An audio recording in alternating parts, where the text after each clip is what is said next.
obviously, if you've got any injuries, quite interesting. I've been reading a book all about. I mean, I'm always reading books about yoga. I feel that if I ever read any fiction, that I'm just completely cheating myself, and I should be reading something a bit more to do with what I do, because there's so much to learn. I mean, there's some people that I know they're just like proper, like they'll remember everything about whatever they read, and I just find that whatever I read, after a while it kind of goes, and I have to keep reabsorbing it.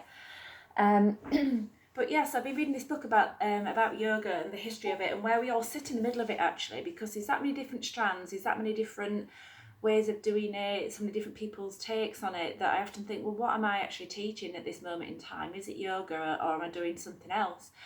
And the book, it's by a man called Alistair Shearer, if you ever want to look it up, and it's called The Story of Yoga. And what he does, he takes it from the very origins of it, obviously, and then even to the future. And it's so yoga, really. It's, I mean, what I've been doing in the last few weeks is going through the Yoga Sutras, but that's only one view of it. There's different views of it even then. So the Yoga Sutras was written by a man called Patanjali, and it was his way of seeing what yoga is. But some people look at the Bhagavad Gita as a source of what yoga is. There's a book called the Hatha Yoga Pradipika that kind of explains what yoga is, and different people have different takes on it, which is why I'm quite happy that where we are doing yoga these days is just, again, another view of what it is. But when I was talking about injuries, so today we've arrived at posture.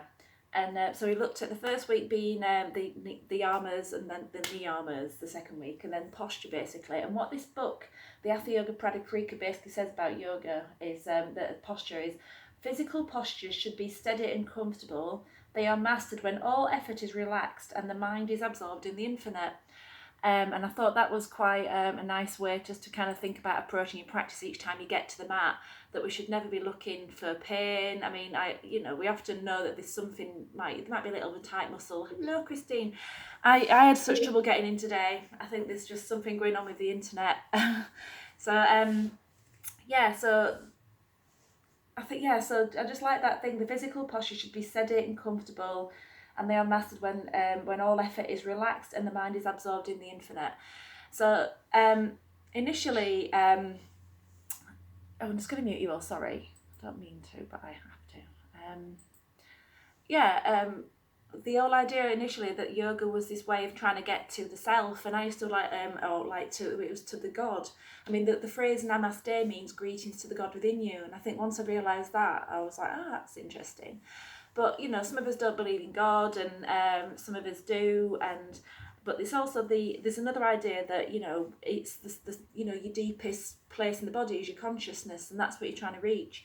So when your mind is absorbed in the infinite, it just could be that your mind is absorbed in the sensations that you're feeling and stuff like that. So fascinating read. And so what I wanted to do today was to go and look at where the postures came from. So initially, only four poses were ever written about, and they're all seated poses, because obviously yoga started off as being a thing called mind yoga, which is just basically meditating, trying to get to this infinite, to this essence of what is deep within you. And so we're going to do a few of them today. They're all variations on lotus, if I'm honest, apart from one called lion pose, where you might have to stick your tongue out, but you don't have to. But then you are in your house, so you can.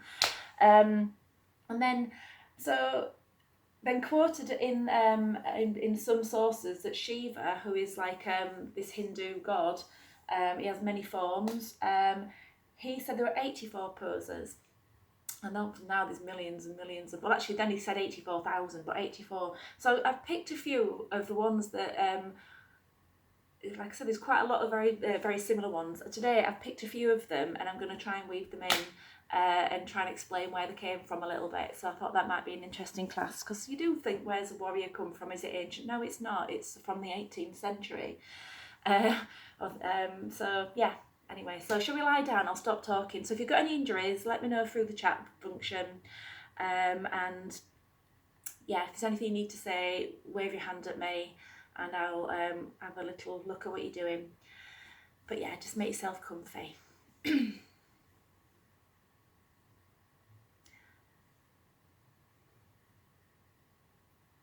So when you lay down and you drop into Shavasana, Shavasana itself is a pose. This is one of the first ones that was quoted in the Hatha Yoga Pradaprika, which is a 15th century book. It's an interesting book in that it talks about what yoga is, and initially it seems quite fixated on brahmacharya, which is, sounds so weird, but the idea that you've got a life force within you and it's always trying to leave the body. And in the olden days, their idea of how it left the body is that it could leave through semen. So with that book, it kind of, lots of information about how to try and retain semen, but there you go. So some ancient yogis love the book, and some ancient yogis think, why are you going on about semen? Like I am right now, so I'll stop talking. So there you go, a little bit about that book. But yeah, Shavasana was listed in that book as a posture. So we often see it as a relaxed, way of laying down and letting go. So let's see if we can finesse our Shavasana.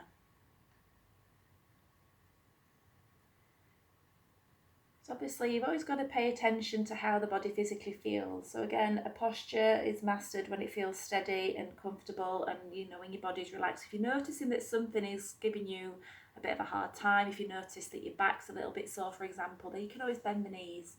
You can always slide a blanket just beneath your knees, and that will just soften the contours of the back.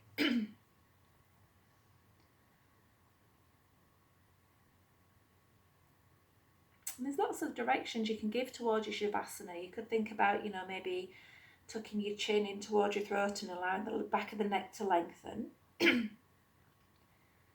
You could think about your shoulders and where they sit on the back, and maybe just slide them a little bit further down. And in terms of your hands, a lot of people prefer the palms turned up. I certainly do, but some people actually find that upsets the shoulders, so palms turned down. So just play with your hands. Where's your hands going to be? Where's a good place for the hands to be?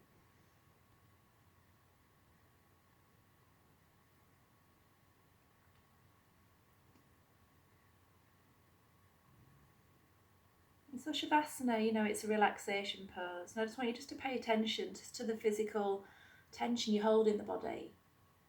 This could be a time where you really do consider a big deep exhale and noticing its effects on the body.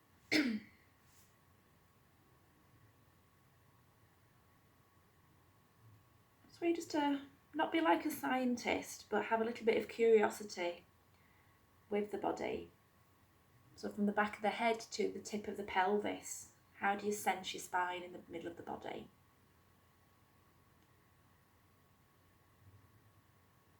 And playing a little game of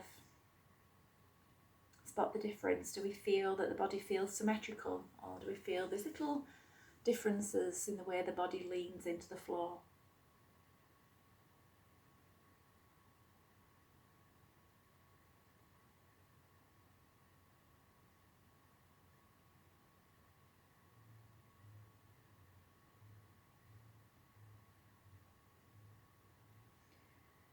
And then take your focus to how your breath comes and goes. And just take all the time you need to breathe. Like I say, physical postures should be steady and comfortable. They are mastered when the effort is relaxed and the mind is absorbed in the infinite. One way of letting you know if the body is relaxed is what the breath is doing.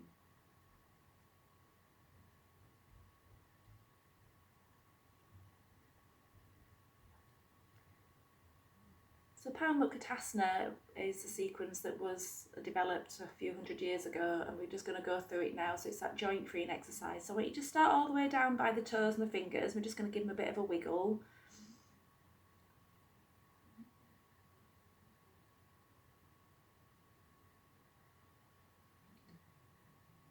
And then we can start then to move into our ankles and our wrists, so circling.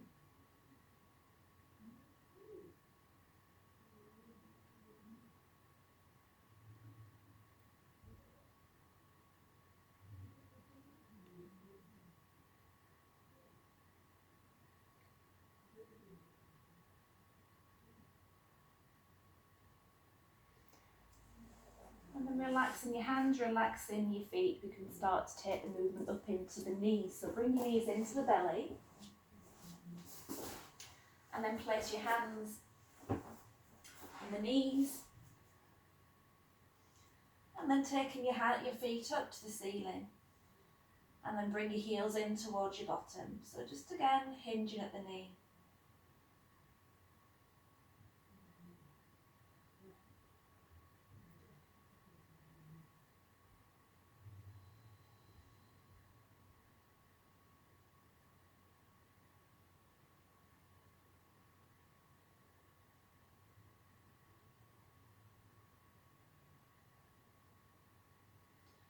So let's place our feet down just in front of the hips. I am wearing shorts, by the way, underneath these trousers, just in case you think I've got strange legs. But I'm very conscious that I disappear into the background, so I like to have my legs out these days so you can see what I'm doing. I'd like to take your left leg in towards you. Just let the knee turn out a little bit, and I want you just to bring your left hand onto the left knee. And then slide your hand down towards the left foot. And then let's bring that hand back up to the knee. We can also maybe just drop that left foot towards the floor. Keep the knee bent. So keep your left hand on the left thigh, the left knee, and I want you to slide the hand down to the foot and the foot towards the hand. So you're bringing the foot up as you slide the hand down. Taking your hand down towards the foot and bending the knee to bring the foot towards the hand. And again, we're not going into strain, just sliding, finding some nice ways of moving, bringing that knee, the foot in towards the body.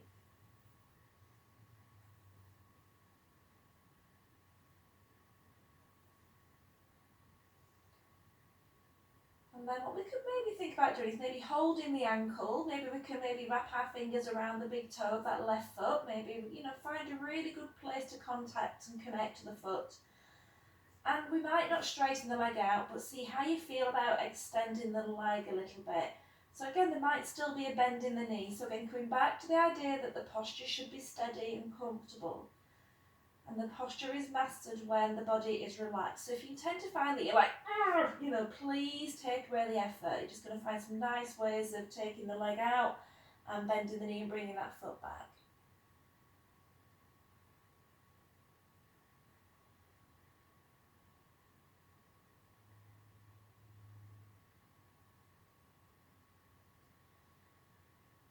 Would it be nice to keep your right knee pointing to the ceiling with the foot on the floor, and to take the left leg out to the side a little bit and just let your head roll with it, let your body roll a little bit to the left, and then bending the knee back in towards the body, let yourself roll back onto your back. So you're just going to take that left leg out to the left, and then start to notice that you roll, let your head roll with it. So if your head's picked itself up, relax down, and then bring the leg back in towards the body.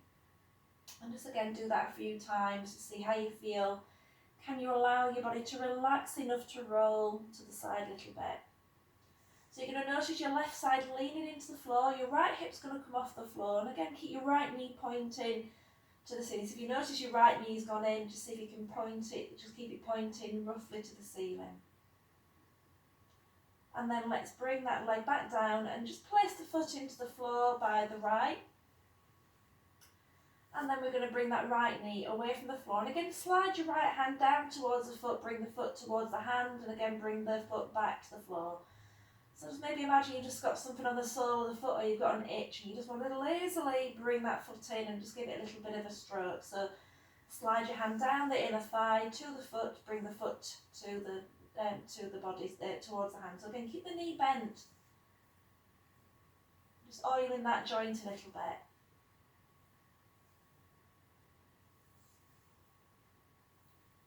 And then would it be nice to think about holding that foot? So again, it might be an ankle, it might be a shin, it might be you can reach the big toe. So again, find that connection. And I would keep the arm on the inside edge of the leg. And again, all we're doing to start with is taking the leg up towards the ceiling a little bit. And again, the knee might be bent, the knee might fully straighten. So again, just come back to this idea that the posture is mastered when the body is relaxed. So if you tend to find that you are like heaving up, just take that effort away and just be a little bit kinder to the body.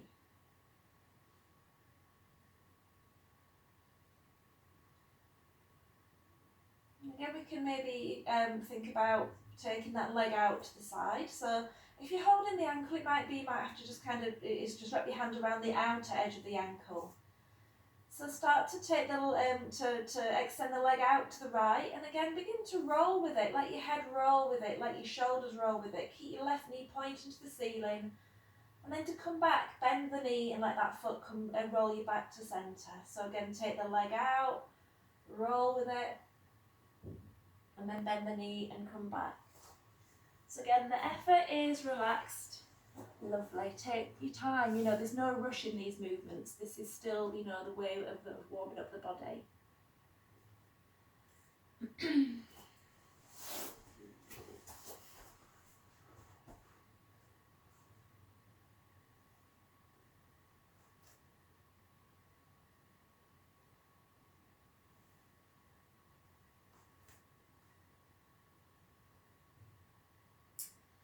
And then let's place our feet into the floor just in front of us. And then bring your knees into the belly. And circle your knees. And just let your hands stay on the knees. And then just take your focus to the pelvis and how we feel and sense the pelvis. What is it doing?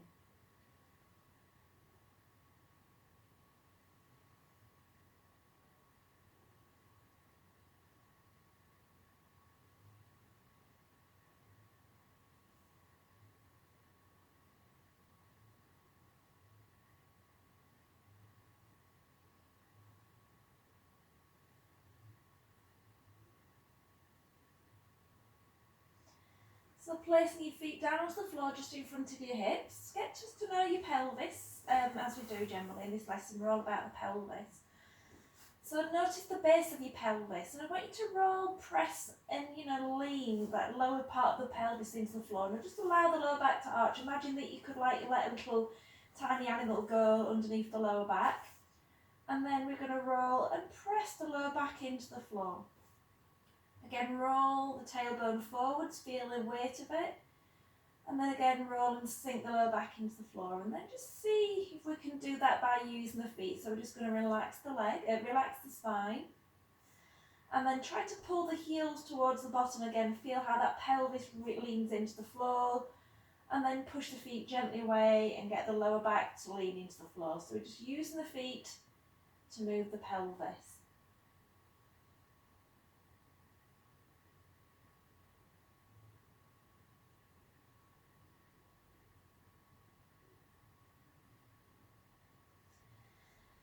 And then let's take ourselves just again into a little hip circle. So I want you to drop the left hip into the floor, roll the tailbone forwards, drop the right hip into the floor, and then the lower back into the floor. Left hip, tailbone, right hip, lower back. See how we feel about circling the pelvis.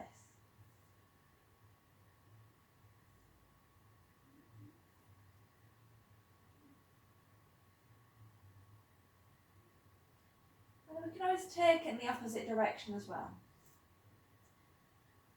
And you just notice as you circle the pelvis how the lower back is moving. You've got little bits of length appearing on each side of the spine each time we move it.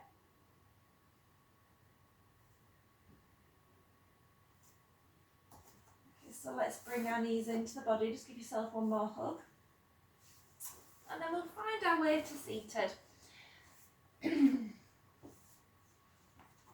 So, widen out your legs and going to loosen up a little bit. We're going to take us through a little bit of a story that is going to lead us towards a posture called Sage's Twist. So to get there, there's some nice movements to get us into it. So we're going to widen out the knees. Like I said, thank God I've got shorts on in these trousers. Drop your knees across to the right, and just drop your hands across to the right as well, and look over the body towards over your right shoulder. And then bring your knees across to the left, sweeping your hands across the left. Again, look over your left shoulder. And let your hips come off the floor as you do this. So obviously, it's not that your bottom's rigid. Roll onto your right hip as you look over the right shoulder. Roll onto your left hip as you look over the left shoulder. Take your time. Follow it to where it wants to stop. You can take your time, follow it to where it wants to stop.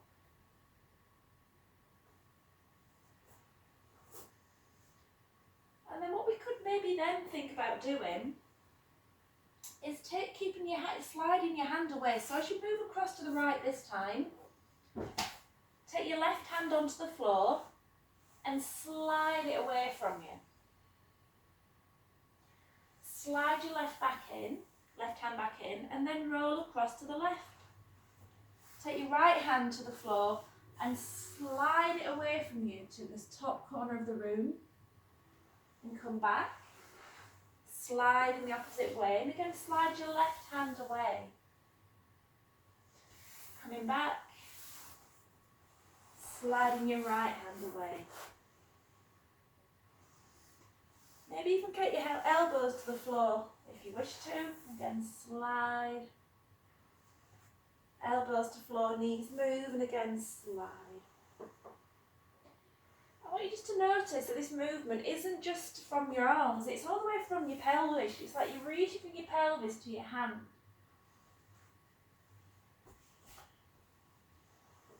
Reach from your pelvis to your hand, if that makes any sense. So just tune into the sensations you're feeling. Feel how you move from the pelvis all the way to your hand.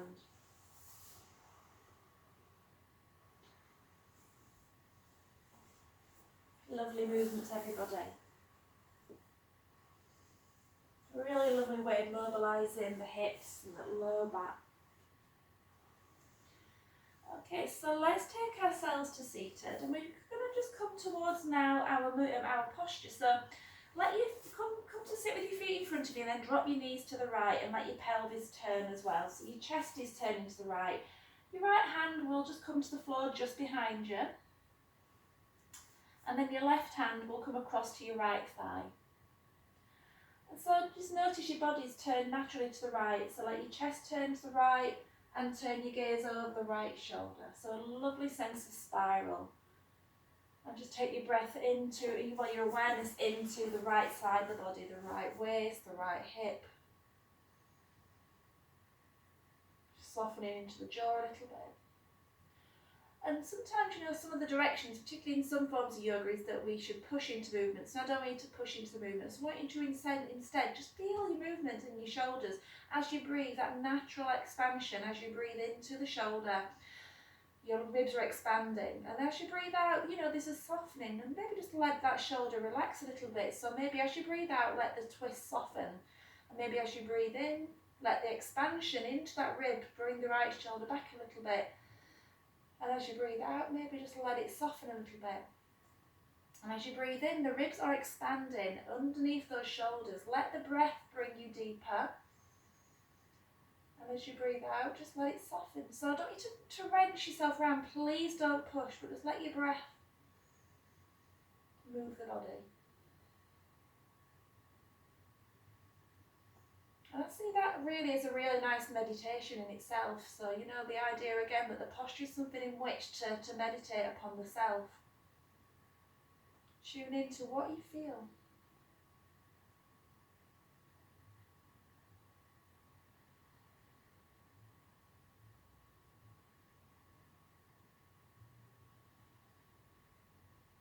So relaxing yourself back to centre, where I'm just going to turn myself around, and then bring yourself all the way around to the left. So this time your left hand comes to the space just behind you. Your right hand finds the knee. Turning your gaze all the way again around the body. So we're going to be comfortable in the neck, looking over the left shoulder. Again, then tune into what you can feel in that left shoulder as you breathe. So again, that natural movement, the lungs expanding underneath the ribs. And as you relax the breath out and let the shoulder relax. Again, just let this be almost a movie meditation. Breath taking you into the posture. And you're going to maybe notice little odd things about this posture. You might notice that your pelvis rolls forward a little bit. You might notice that.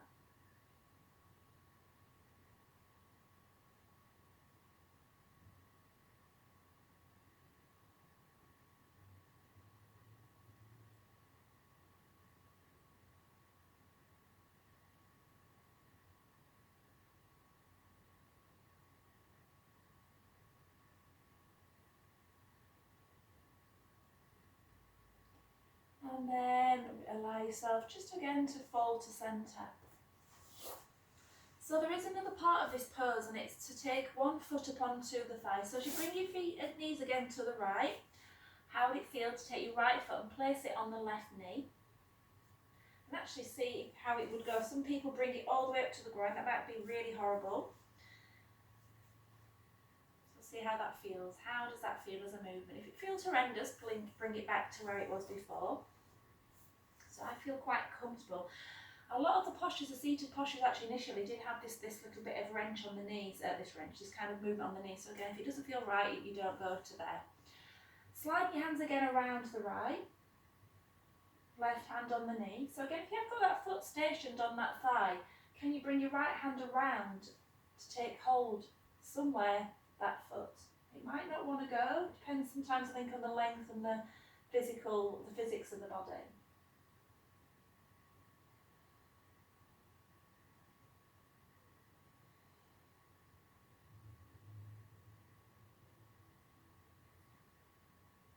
Untangling, coming across to the opposite side, so sweeping your knees around to the left. Left hand goes around. So again, this left foot, does it want to stay here or can it go up onto this thigh? So again, if it feels uncomfortable, if it isn't the right thing for your physical body, don't go there, keep it on the floor. So placing the right hand on the left knee, looking over the shoulder, and again, this hand that's behind us on the floor, does it want to reach around? Can it maybe even touch a rib? Can it touch the bottom? It might be that it finds a toe. And again, taking your awareness into that left side body.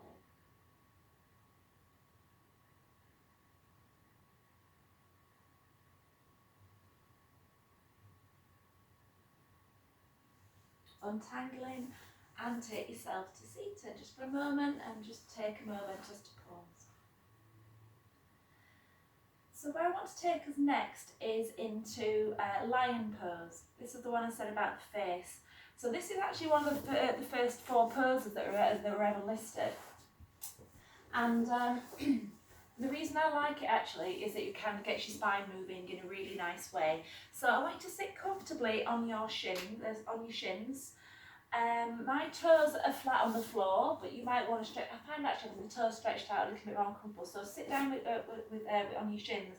Hopefully you've got a lovely soft carpet that is not going to kind of force on the ankles. But what we could always do is roll the mat up just to create a little cushion. You might have got a blanket nearby. You might have got I don't know, maybe a cushion that you want to put under your shins, just so that you're not kind of harming again into the front of the feet. So we're sitting on our shins. It might be that your bottom doesn't want to sit here, so it might even be that you're going to put a cushion underneath your bottom and sit down, just so you're not, again, causing any issues with the knees in particular. So again, starting again, getting your sense of comfort before you go there. Aha, so Philippa's come back, sorry, there you go. Admit. So we're going to move then into lion pose. You're back. Hello, Philippa. I had a lesson like this yesterday. I just kept dipping out of it. It was driving me insane. So lion pose. I'd like you to place your hands down on the floor in front of you. Typically, actually, once your hands are down, you're meant to spin them around. So you get a little bit of a wrist exercise. So turn your hands towards the body. Wrists are nice and open. And obviously, if that disagrees with you, you can always maybe come on to fists. You can maybe just turn your hands inwards a little bit. So again, I want you to be comfortable. So again, coming back to this idea of non-harming the body. And I'd like you to take an inhale and look down. Imagine you're trying to look at something right underneath your body. So look down between your legs. Let your lower back round, let your tailbone begin to drop, let your head begin to fall. Just take some breaths into the ribs here.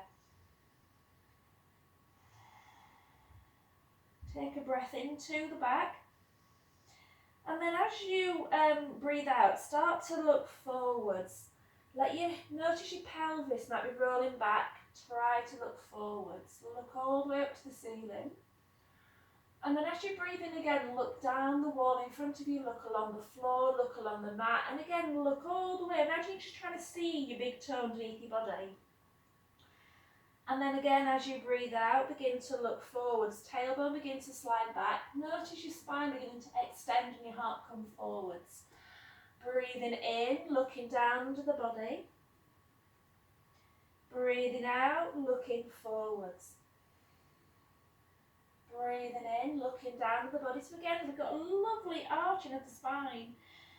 And as we breathe out, again, notice tailbone shift back, spine extends and look up. And then this is where you might want to roll. And it's just the idea that actually, if you bring your tongue out, it's just an extension from deep within all the way down to your digestive system. So the next time you breathe out and look forward, you can stick your tongue out. And I always think this just seems really daft. So I always start to feel really self-conscious, but you're in your own house. I'm the only one that you can all see doing it. And I'm going to stick my tongue out.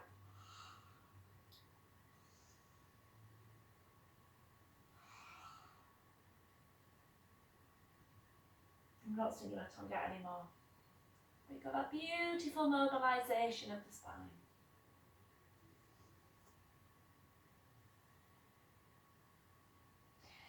One little thing I've noticed about this posture is to talk about bandhas being little energy locks. Again, so I mentioned the Hatha Yoga Pradipika and this obsession about the idea that we're losing energy from the body. So when we close up our pelvic floor and we tighten our tummies and we drop our jaw, these are three little bandhas that we are closing off. So the Muladhara Bandha at the base of the spine. If we come into our curl position and look down towards our groin, squeeze the pelvic floor, and then draw the navel in. That is your another bandha complete. Uddiyana Bandha. There you go. And then at the jaw we've got Jalandhara Bandha being pulled in. And then as we release forward, just allow them all to open. Let the gaze come up. And as we breathe in, and again take our tailbone down underneath the body, pull the navel in, draw drops, 3 bandhas all switched on, and again exhale, roll away. And then we can just take a little seat and circle the hands, just make sure that these hands feel good. In fact, let's bring our palms together. And in fact, we'll go the other way. Wow, what am I trying to do? Turn the palms, yeah. Bring the palms past each other, turn them towards each other, get hold of the fingers, and then bring the hands through. I'm thinking, I know what I'm trying to do, I couldn't explain it. So just give your hands a bit of a wring out.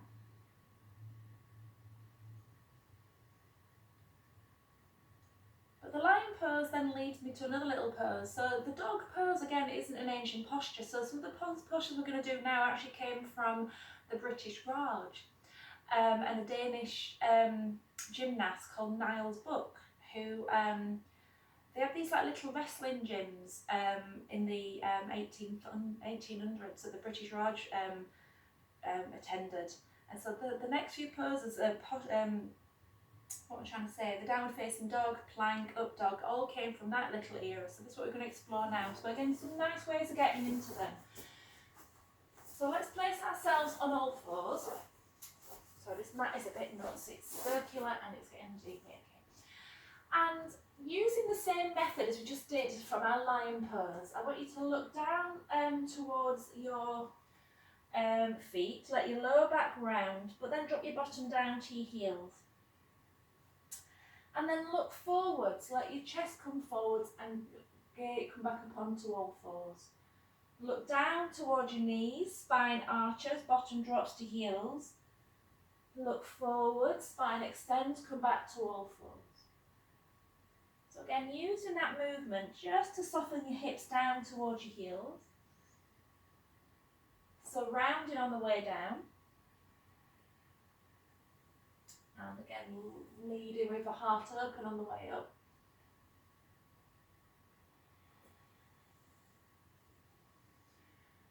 So what we could then think about doing, like I say, getting towards our downward facing dog, we could then let our weight rest in our heels, push your hands forwards, lift the knees, and then drop your knees down. Again, look forwards and take yourself back up to all fours. Looking down towards your knees, take your bottom to your heels. Looking forwards, take yourself back up onto all fours. So again, heart and tummy lift is open on the way up. And again, you're dropping your bottom down towards your heels. So again, as we come down this time, again, lift your knees up. So you can roll back onto the balls of the feet. And again, come back up onto all fours. Just play with rolling yourself onto the balls of your feet. So again, using this idea that a posture is mastered when the body is relaxed. Think about the softest way you could roll yourself onto the balls of the feet.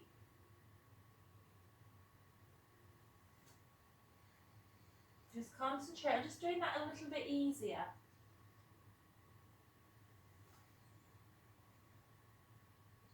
So maybe the next time you go onto the balls of the feet, begin to straighten your legs and come up into your downward facing dog. So we're going to stay on the balls of the feet, back to the knees are soft, and just allow your hands to push forward, sending your hips up and back towards the space behind you.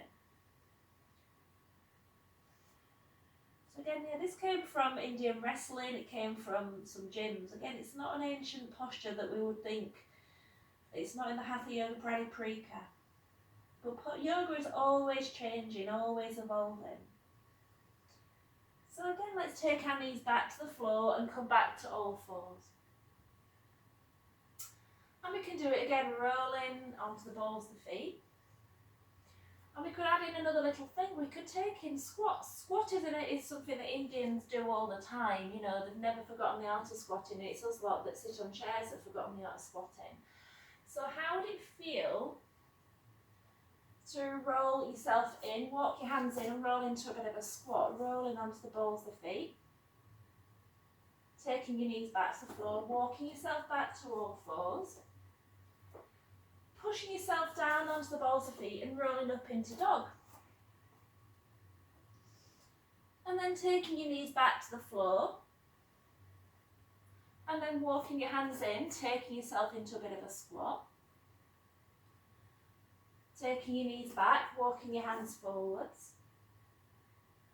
And again, dropping back and moving into dog. So I know squats don't suit everybody. It might be that you just kind of go towards the squat, you know, maybe just don't let your bottom come down to your heels. It might be that your toes are telling you a story that you should be listening to. It might be that you're going to kind of not take your, not go all the way. It might be you're just going to kind of roll into a tiny bit of the squat. It might be you don't even venture into squat and you just kind of practice the rolling into our downward facing dog. Have a little play. So this is your time again, just to create your own little sequence. Again, just the idea that again that the postures are mastered when the body is relaxed and the breath is relaxed. And again, we can just meditate on the self.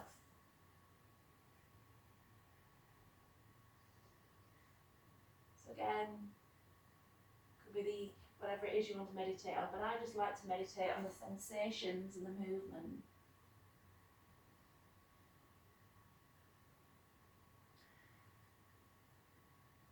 Lovely movement, everybody. You all look really kind of relaxed with that, so you're taking it in your own way. So let's come back onto all fours and pause, and we're just going to add in one more little one. So like I said, plank and up dog came from these Indian wrestling gyms. So we're just going to explore that. So from all fours, drop yourself back towards your downward facing dog. And then walk your hands forwards a little bit, and then drop your shoulders forwards over your wrists. And then lower the knees down. Bend your elbows in towards the body and let yourself come down onto your tummies. Forehead is going to come to the floor. I want you to start to lengthen back with your feet, pressing the tops of feet deeply into the floor. Without using the hands, rise up, coming up into our Bhujangasana Cobra pose. And then as you push down with your hands, rising up, this is up dog. Again, this came from those little gyms in India. Turn the toes over and sink back into child. And then inhale, come back to all fours. Exhale, coming back to downward facing dog. Again, finding your way to come into plank. So again, you might be stepping your feet back, you might be stepping your hands forwards, dropping your weight down into hands. Again, root through fingers. Dropping knees, bending elbows, taking yourself carefully to the floor, lengthening back with the feet. Again, rising up, Bhujangasana. So trying to again to use firstly the muscles of the back. Then begin to push down, using the arms to rise up. And again, then push yourself back into child's pose. Sink down. We're only going to do this one more time. So in your own time, push.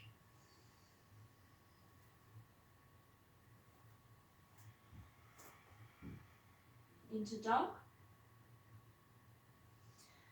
Into plank. To the floor.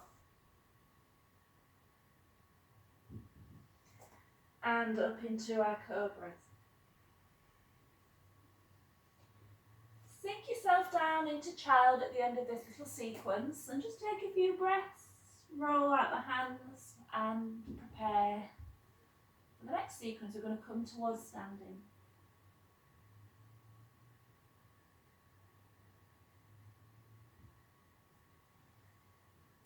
So let's step forwards into fold.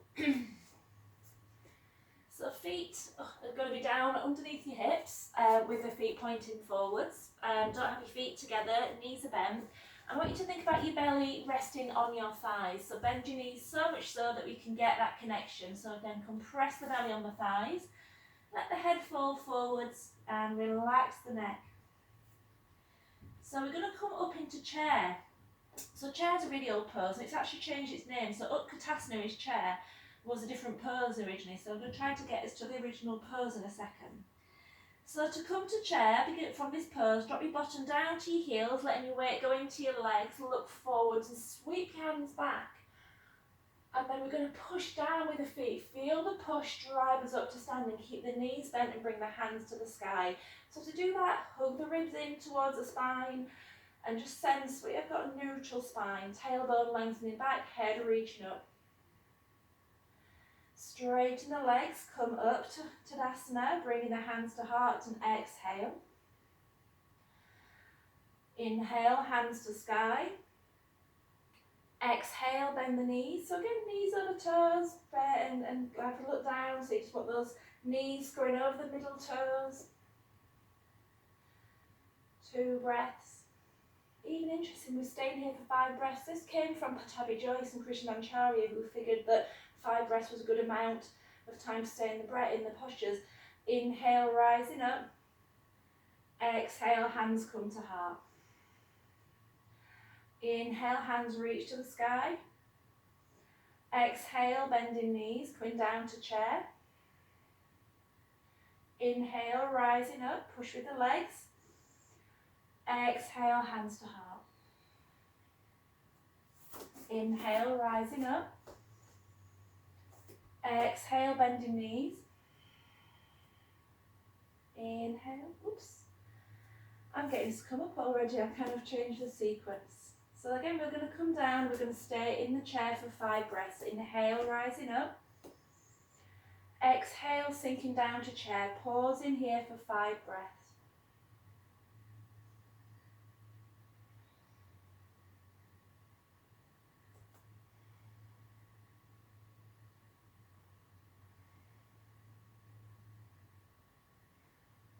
Bring your hands down towards the floor, take your belly down to thighs again, relax down into full fold.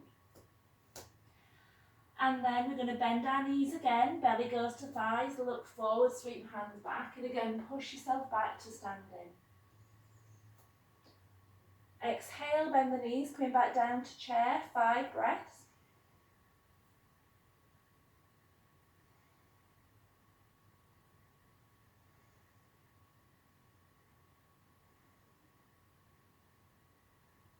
Relax the belly down and soften forwards. Exhale. Inhale, bend the knees. And then tuck the tailbone. We're going to roll to standing, coming all the way to stack the spine. Just going to adjust the camera. I was going to add another little round, but I figured your legs might be telling you off at that point, 'cause mine were. Anyway, so where are we next? So we're going to move into a traditional posture. So Utkatasana chair pose is, obviously that's what we've just been doing. It used to be a different pose and it's now called garland pose. And it's an interesting pose. So, garland pose, I will show it you. Yeah, it's kind of that, so I want to get there in its own way. Typically you're meant to come into it from a side bend, and God knows how you're meant to push up into that, so I like to come into it from a standing position. So what I'd like you to do is to think about moving your weight into your left leg. So just drop your weight softly over to your left leg, and feel that you could push down into that leg into the floor, and feel how, if you feel like if you're pushing down that leg, you can maybe feel those muscles in that hip begin to switch on and hold the hip steady. In fact, what we could do actually is let that hip drop all the way out to the left and then push into that floor, and you'll feel that hip coming on. So again, this is going to help you feel nice and stable. Your right leg is just going to come forward, so good leg ball. And then take the knee up and then drop the knee down, or drop the foot down. So again, bringing the knee up, bringing the foot down.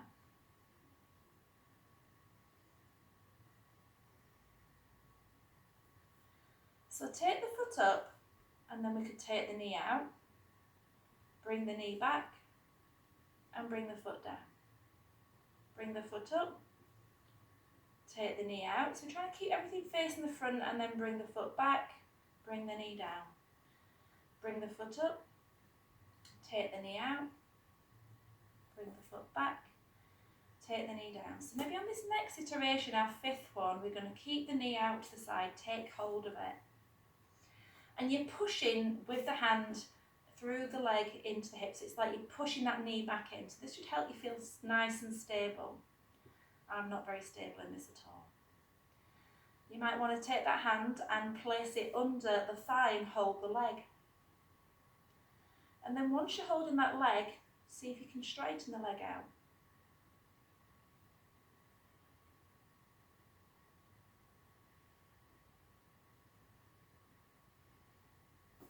Oops, Daisy falling over. Bring the leg back in and place it down. We'll switch sides, and then we might see if we can get towards the crazy garland pose.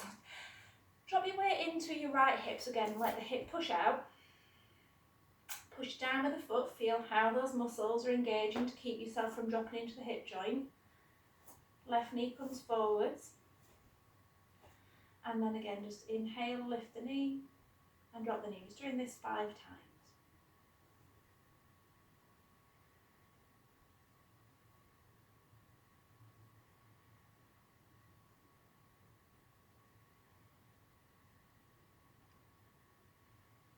Inhale, lift the knee.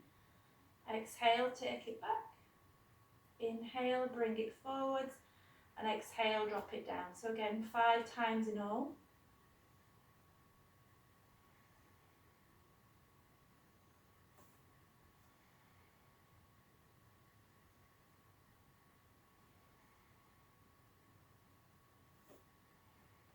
For an accountant, I can't count.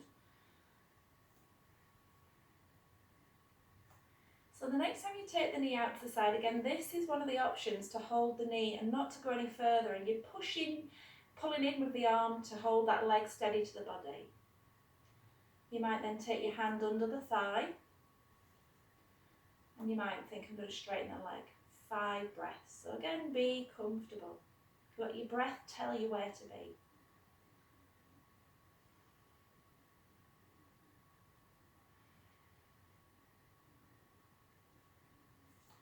Place the foot down, give yourself a wiggle. So garland pose includes bind. So I'm not very good at this. I literally hold it and then come out of it. So if you do that, wonderful. We've done something like ancient, and we can all reward ourselves with a pat on the back and a cup of coffee or something later on. So dropping yourself into your left leg again. So let yourself drop into it, push down with the foot, feel that hip come in. And we're going to just see how we feel again coming into that final standing pose. So bring the knee up, capture the knee. And see how you feel about bringing that right hand to the inside edge of the right thigh. And then somehow you're meant to bring the knee up and go all the way under and kind of catch way round underneath your hip and falling over. And then left hand, hey, it's not happening at all, is it, this? Catches it, what? It's not happening. I did this earlier on in my kitchen, I was so proud of myself. And then it's not going to go there, you're meant to straighten the leg.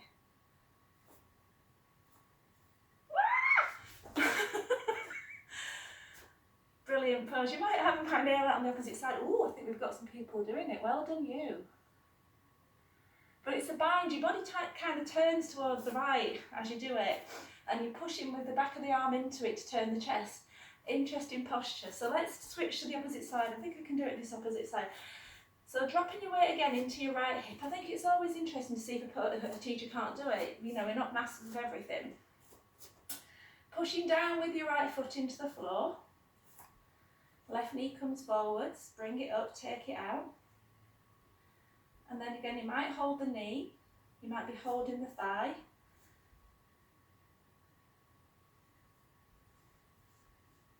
There. See if you can connect the fingers, you don't have to, and then you straighten out the leg. And then you fall over. I have some people doing garland pose in a really, really good way. Well done. I cannot, it's not one of my favourite postures, it's not one in my usual practice, but it's basically, there's not many standing postures, and I recognise that one. Anyway, so let's come to the front of the mat. We'll just do a few little, just one little round of sun salutation again, just to bring us back to the self. So bringing your hands to heart. Sway your hips backwards and forwards, and let your tailbone settle over heels. And then as you inhale, take your gaze up to the sky, look upwards, look to the thumbs. And then as you exhale, bend your knees and roll down towards the floor into fold. Inhale, lengthen forwards, take your belly away from thighs, so maybe take your hands to shins, spine is straight. And then exhale, soften down into full fold again. We're going to roll back to standing, so tuck the tailbone under, roll back up. And bring the hands to heart. We're just going to do this 3 times, so here's the second round. Inhale, taking the hands skywards, taking the gaze to the thumbs. Exhale, bending the knees, rolling down into the floor, into fold. Back to the knees bent, belly on the thighs. Inhale, fingertips walking up to shins, or maybe keep them on the floor, but spine flattens. And then again, exhale, take a bow over the legs. Inhale, tucking tailbone under, rolling to stand. Exhale, hands at heart. Just one more round. Inhale, look to the thumbs, gazing up. Exhale, bending the knees, roll to the floor. Inhale, up into half fold. And again, exhale, full fold. Tuck tailbone under, roll to standing. Hands at heart. So again, even the sun salutation, this came from those Indian gyms. I'm going to move into some warrior poses, and again, these were again seen as, there were some warrior yogis that were brought into these gyms, and again, it was taken from these people. Take your left foot back, keep your right foot forwards. Just let your left heel stay off the floor. Pelvis is facing forwards, and bend your right knee, pushing back with your left heel. So again, just checking here how we've adjusted the spine. The ribs staying over the hips, so try not to push the heart forwards. Gazing forwards, and then we might feel it's really nice to bring the hands up and widen them. So again, how does it feel? Just to rest here for a few moments. Again, the idea that our posture should be steady, and the effort is enough that we could meditate in them.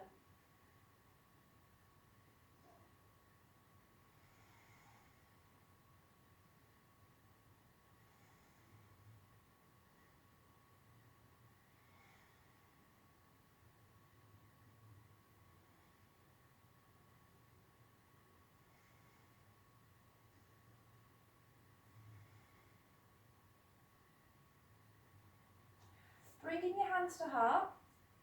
Step your left foot in so it meets the ground. And take your hands onto your lower back, just so you can feel what the spine's doing. We're going to move into a newer version. This is more a functional version of Trikonasana, but Trikonasana was actually kind of brought by Iyengar. So he was one of the modern godfathers of yoga. So let's begin our movement down. So tipping your pelvis forward, feel your lower back begin to lengthen, and take your gaze down towards the shins. And place your right hand on your right ankle, or maybe it's going to find the floor very naturally. And then we're going to push with those fingers, we're going to straighten the right arm, let the spine begin to lengthen out in front of us. And then I want you just to think about turning around your heart. Draw your left shoulder back, let your chest begin to turn to the left, shoulders finding a sense of stack. And it might be good for most of us to keep the hand on the lower back, but you might be able to bring the hand and spread it and reach it up to the ceiling. And again, just the sense that we are finding this contemplative pose to meditate in, just to rest within it. So I mentioned Iyengar. So we had the initial postures, and then we had the British gyms and Niall's book, but then there was a man called Krishnamacharya that was developing yoga postures. And he was related to Patanjali Joyce, and he developed Ashtanga yoga. And then we had Iyengar, who was another yoga teacher who developed Iyengar yoga using lots of props. And these are the ones that actually created a lot of the poses we know today. So this is one of them, Trikonasana. Turn your gaze towards the floor and step forwards into fold. So again, just let your feet relax down under your hips. Take a bow over the legs. And just notice your left side, how it feels. So just feel how the energy has flowed into those muscles. And then stacking the spine, coming up to standing. So we're going to move then next into Warrior One again. So this time stepping back with your right foot, hips pointing forwards, right heel off the floor, ribs and pelvis aligned. Bending your left knee, pushing back with your right heel. Just bring the hands to heart to start with. And again, just find, can you feel that you could stay here again? Initially, these poses, people stayed in them for hours and hours and hours and hours. Sliding your hands up towards the sky if that feels comfortable, opening out the shoulders. You can spend some time just noticing your breath.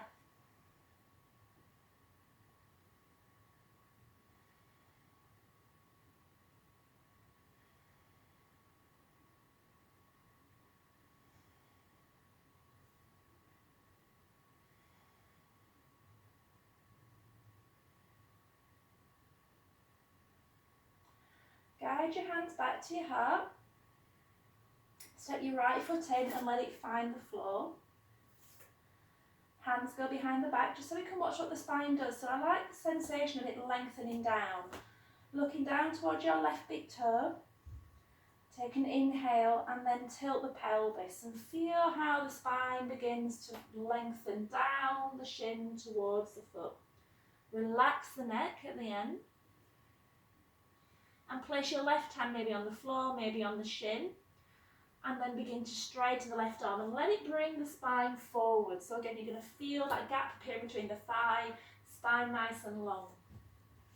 Imagine turning then around the heart. So begin to turn your shoulders away to the right, drawing your right shoulder over left. So just check that you're stacking, maybe have a little look around the body. And again, does it feel good to maybe hug your ribs in a little bit towards your spine and allow that lower back to lengthen a little bit more? And then would it be good to take the right hand up? It doesn't always suit the body, so if you tend to find that it's causing discomfort, bring it back. You know, what's happening in the spine really is more important than in the arm, in my opinion. Just feel the weight dropping into the feet. Again, checking on the knees, are the knees comfortable?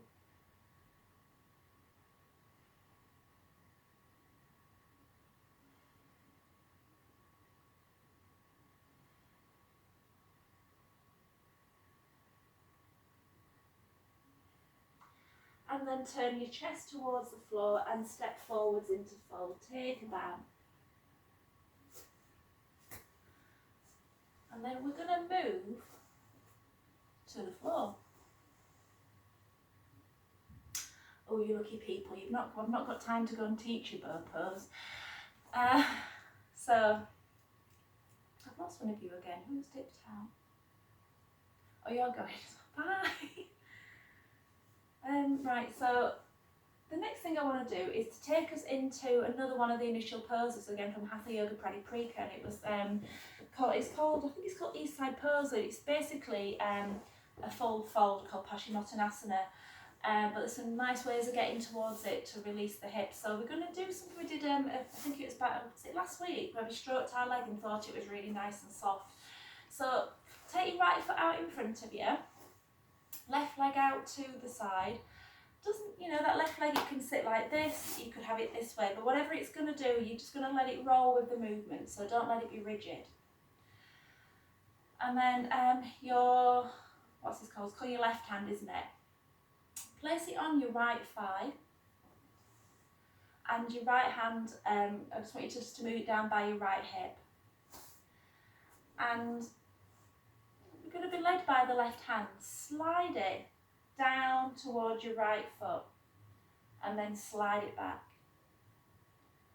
And slide it again down towards your right foot, and just turn your head a little bit, look over your right shoulder. So in essence, we're going into a bit of a twist. So slide your left hand down towards your right foot and let your chest turn a little bit, and again slide it back.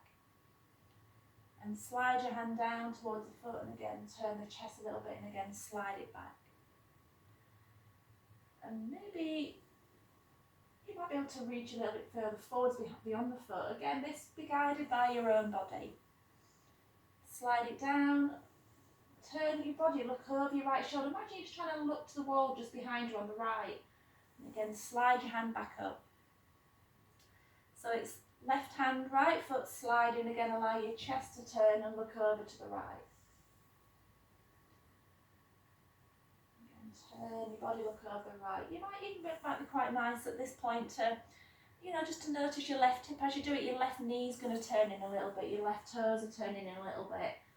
And again, come back, and it might be that you might even let your hand might be, reaching beyond this right foot quite happily on its own. And maybe let the hand find the floor, and again, turning to look over your right shoulder.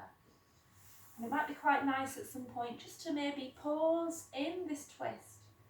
Look over the right shoulder and rest with your hand on the shin, your hand on the floor, and to breathe all the way. Can you feel it up that you can breathe all the way to your little finger on your left hand?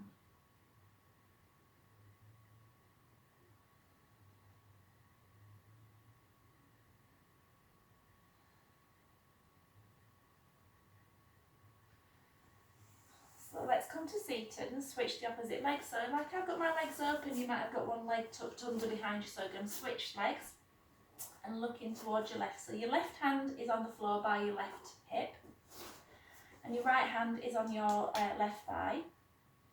And again, start to slide it down the leg, and just think about what's the best way of doing it. So your pelvis is going to be tilting beneath you. Sliding your hand up and down the leg. So be guided by the hand, let your body follow. But notice that because it's your right hand that's going towards your left leg, there's a little turn of the chest to the left. And we can begin just to develop that turn, beginning to actively look over the left shoulder as we go. And noticing as you're doing this that your right leg is rolling in a little bit, and that's absolutely fine. And it might be you starting to think, oh, hang on a minute, this feels a little bit easier. So I tend to find at first I'm like, oh, this feels a bit stiff. But then actually it starts to come to you, this movement starts to come to you.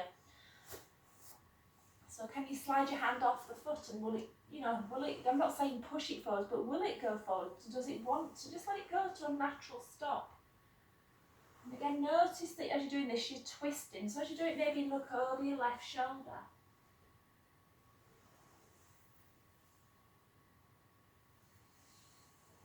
Lovely movement, everybody. You can see some nice deep movements again, unrestricted. So again, you're finding the gentlest of ways. Sometimes quite nice to even slow the movement down. To take your time to slide your hand down and just notice the turn. Just notice where the hand reaches. And to maybe pause at the end of it.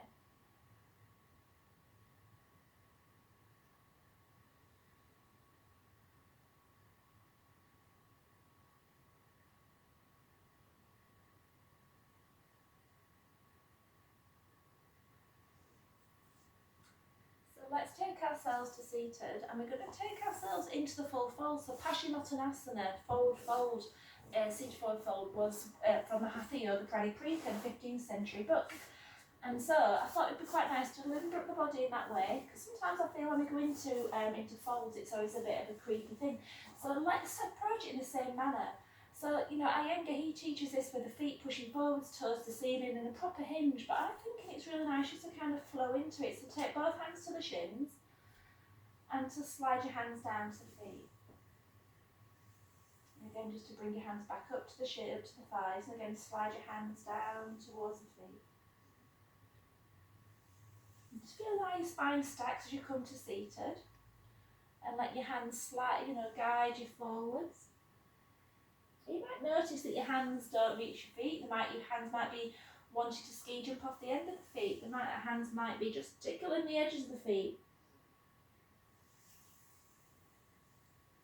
Slow the movement down, hands coming forwards. And then allow yourself to settle wherever it is. So if your hands are kind of on the feet, you might just want to bring your hands to the floor. Just allow yourself to begin to rest through, maybe into the elbows, maybe resting through down into the palms. And just feel the weight of the back, the weight of the hips.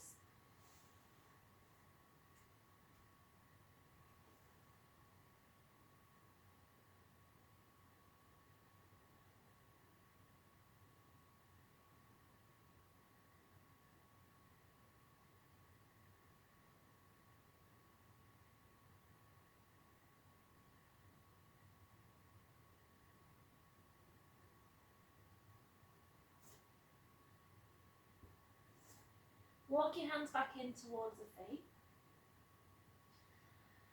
And then we're going to just take a seat. I want to just end the class really with a bit of a meditation. And we could sit traditionally. We could sit with our legs crossed. So Sukhasana is one of the initial poses. And there's like variations on this. So we've got a few that we can play with. So you can always sit on a cushion if you want to.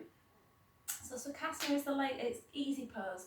I don't think it's easy if your hips, where your hip joints are. Some people find that I think it's to do with where your sockets are in relation to your hips. If they're a little bit high, your feet might be up there and it might be really uncomfortable. So again, you might want to prop yourself up, get a load of cushions, place them underneath the body. You might sit down on a cushion. So this is Sukhasana. And then there's one called Siddhasana. So the idea that if we practice yoga well enough, we end up getting these mystic powers. Yeah, right. And one of the stimulation points was to put your heel in your groin and then to stack the other one on top of it. So that's Siddhasana. Nice. There's another one which I would not recommend really, and that is to bring your toes to the floor, and then again you place your heel in your groin and you sit down, and that's just not very pleasant. So I think this one is a nicer one. So it's just a light stacking of the feet, so ankles stacked and taking a seat. So again, see how that suits the body. It might not suit the body, you might come away from it. And then we can just swap the feet over, see how that feels. And you might be thinking, this is kind of looking a bit like lotus pose, and it's true, it is looking like lotus pose. I don't really practice lotus pose, but lotus pose is the bringing up of both feet onto the thighs. Whoop! So you can always come into lotus pose if that is your whim, if that's what you like doing, but if I don't really like to practice it, I just think it makes me look like I'm really trying to do yoga. I prefer to be a little bit softer, so I'm just going to come back to the Siddhasana, the Siddhasana, so I've got my feet stacked. And again, it might be that you just want to come back to Sukhasana. So just find a comfortable seated position. And we're just going to then begin to tuck the tailbone under and then roll the tailbone forward. So in doing this, we're just trying to find a nice place for the spine to be. And we could even start just to think about this as being our little meditation. So, that coming back to the adage that the physical posture should be steady and comfortable, and then we can begin to relax and begin to meditate on ourselves, our deeper selves. So just roll the pelvis, follow the movement up, and just be kind and follow the sensations.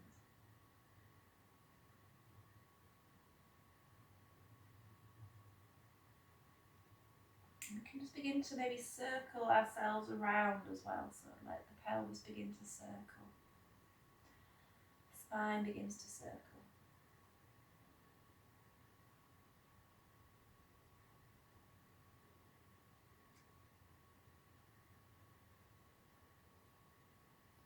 And make the circle just become a little smaller.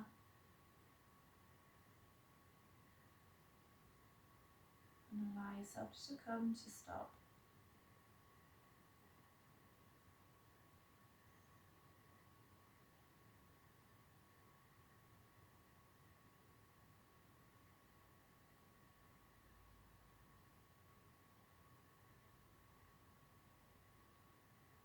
So again, this is when the wisdom of the body comes into it. So if you're thinking this is a really, really bad place for me to be, please uncurl the body and have a lie down.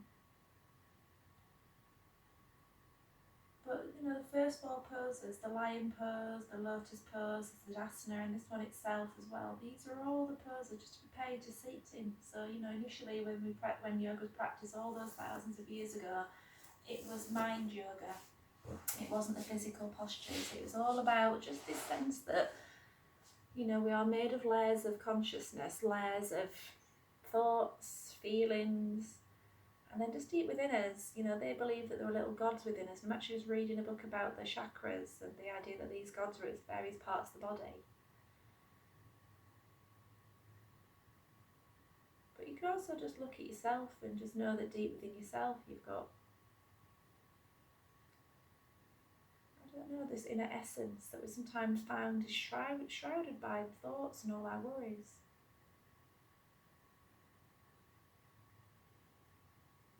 And there's just different ways of meditating as well. You know, there's Vipassana where we might consider observing the way we are. This mindfulness meditation that came from Thailand. There's meditation on the breath. There's meditation where we might just look at the feelings that arise and observe them, but try not to be attached. So all we're just going to do for these next few moments is just observe what is happening beneath the body, beneath the thoughts.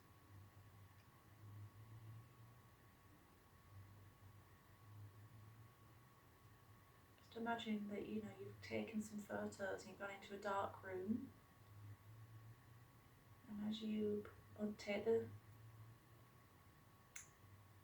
reel out of the camera and you begin to process it and you start to see the photo developing, what is coming out, what is developing in front of your eyes, what emotions are sitting beneath the body, what sensations are sitting beneath the thoughts.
Taking your focus just to the tip of the nose, take a lovely deep breath in. Just feeling how we bring the world into the body, where it touches the ribs. Just imagine you're going to take that breath all the way down into the deepest part of the pelvis.